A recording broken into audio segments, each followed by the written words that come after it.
Cultivating the power of stability is the first step of the Spiritual Warrior program journey and my book, The Way of the Goddess. Stability is a really, really important value for us on the spiritual path.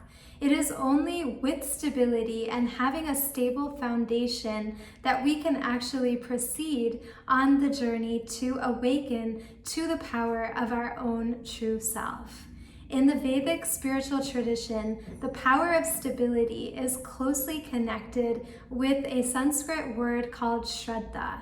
Shraddha means a consistency of purpose until you realize the spiritual goal you have set out to realize. It signifies being able to really say yes to those foods, those lifestyle practices, those kinds of people and thoughts even that are going to support us on our spiritual path, and being able to say no to those people, those situations, those foods, those lifestyle choices, those reactions, and those attitudes of ours that are no longer serving us on our journey to know who we really are as a spiritual being.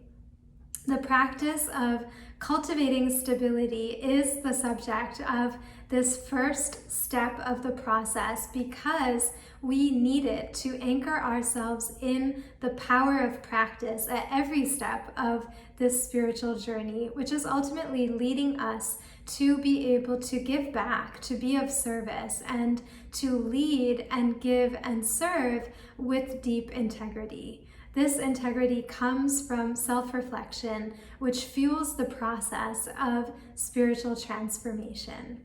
I was drawn into this whole path of spiritual transformation by a trip I took actually in college. I had gone to India, which is where all of my family members are from, to research what was being done to further girls' education in India. When I went there, I had been very struck by meeting a young girl named Lakshmi in an organization that was serving young girls who did not have the money to be able to go to school.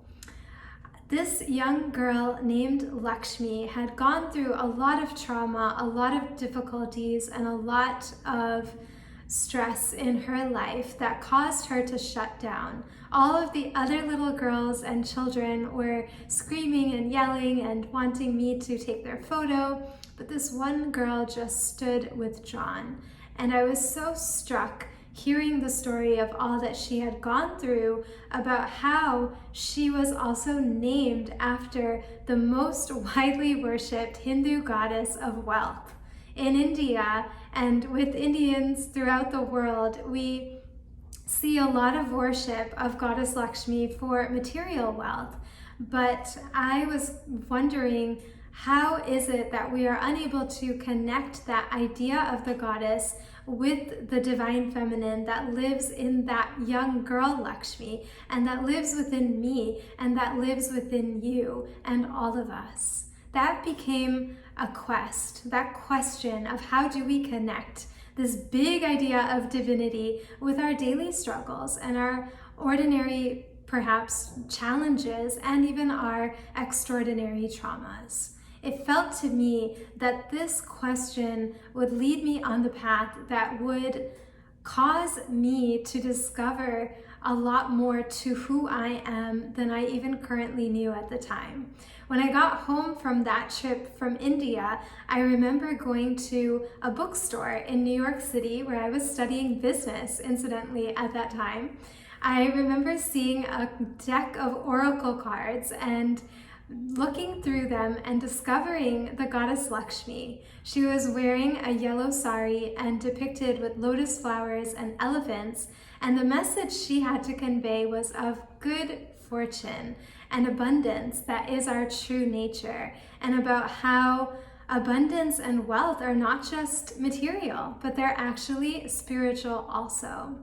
And I, being a business student, was really wondering, more about what was this really all about with the whole journey of the goddesses and discovering the spiritual wealth beyond just the chase for the material, which is what everyone around me was focused on and obsessed with. I decided after graduating to go back to India to spend some time there to immerse myself into studying yoga in India. The study of yoga led me to Ayurveda, and then the study of Ayurveda led me to really deep, prolonged study with a lot of shraddha and consistency of purpose to really come closer to the truth of who I am through a lineage tradition of study. Along that journey, I actually got connected to the journey because of its explanation of the journey of Navratri as being a really deeply spiritual process that is not just about dancing and colorful clothes and music and all of this fun stuff that I knew Navratri as, but is actually really deeply symbolic of the 9-step path we must travel to realize who we really are as a spiritual being.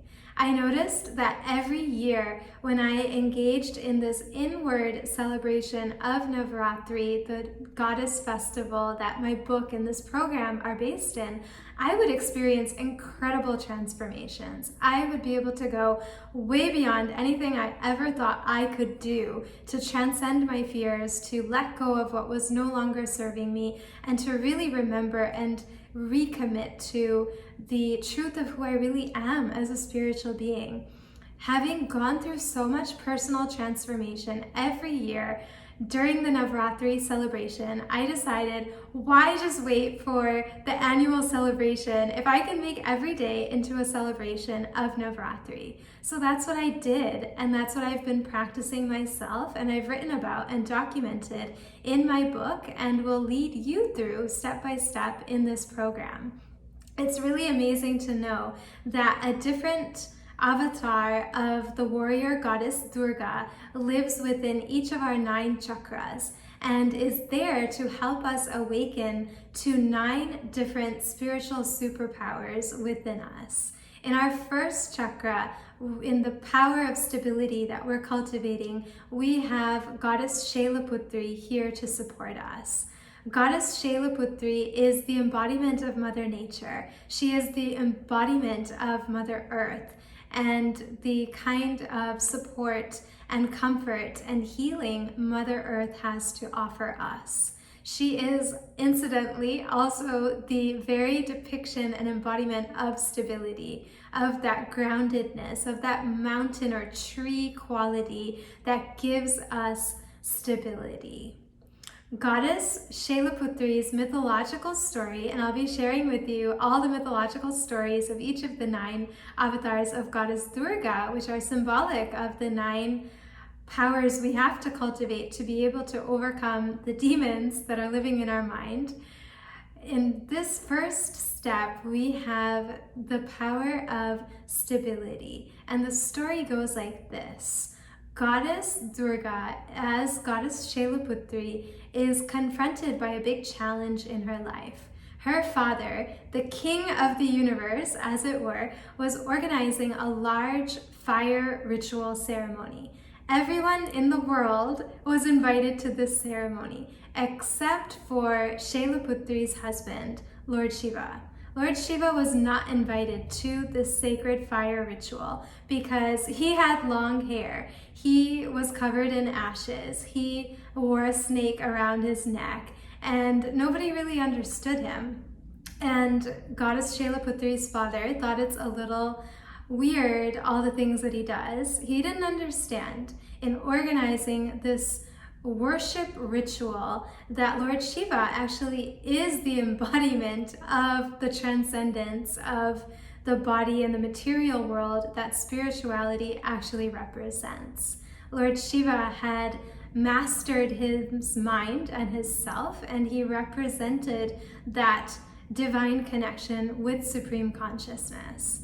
Shailaputri in her outrage at the fact that her husband was not invited to the fire ceremony, actually immolated herself in the fire of that ceremony. Actually, she didn't even need to go into that fire. She was about to, but her internal fire consumed her and transformed her and gave her the ability to have a new start to her life as a spiritual seeker. She got reborn into the second version or avatar of Goddess Durga as a daughter of the Himalayas.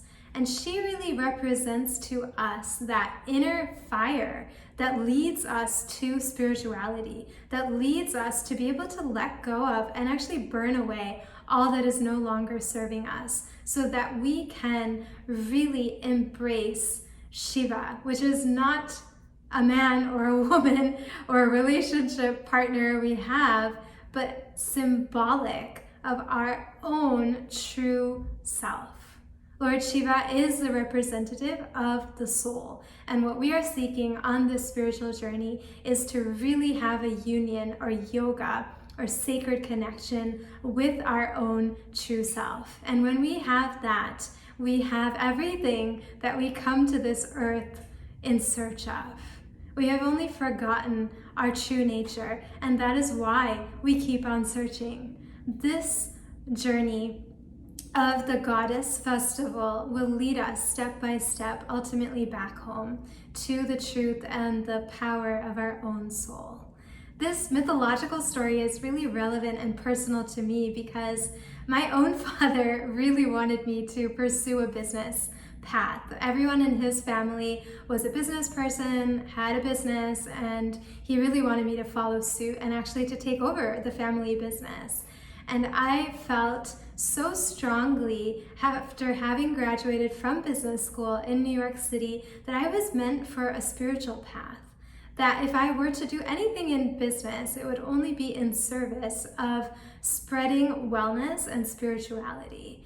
And I didn't know where that would lead me to. I didn't know what it would involve, but I just knew in my heart, with the conviction that only the heart can give us, that this was the right path for me, the pathless path of my own soul, the Shraddha-filled intention within me to really seek out the spiritual truth of who I am, to go through the fire of transformation, and to be reborn in a spiritual way. And it was really difficult to tell my dad, especially, that I was committing myself to this without really exactly knowing what I was going to do in the end. I didn't know that one day I would be writing books about this, or even about the actual practice of leading up to telling him about what I was doing. I didn't know that I would one day start a business to be able to spread this knowledge. I didn't know that I would be invited to teach at all different incredible institutions and organizations around the United States after launching my first book that I was requested by a publisher to write. I just felt a sense of conviction that I need to step into that sacred fire and give myself a new beginning of a spiritual life as a spiritual seeker on a quest to know who I really am.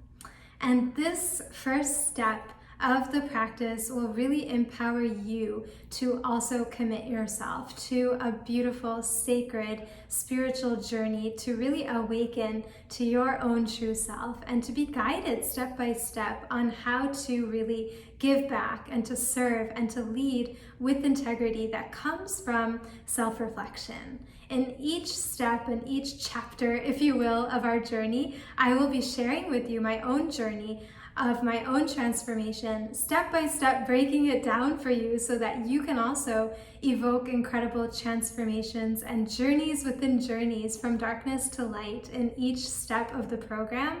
And then ultimately really embrace the power of practice to cultivate these 9 sacred qualities throughout the journey of the Spiritual Warrior program. I am so honored to be able to welcome anyone who feels called into my own spiritual process.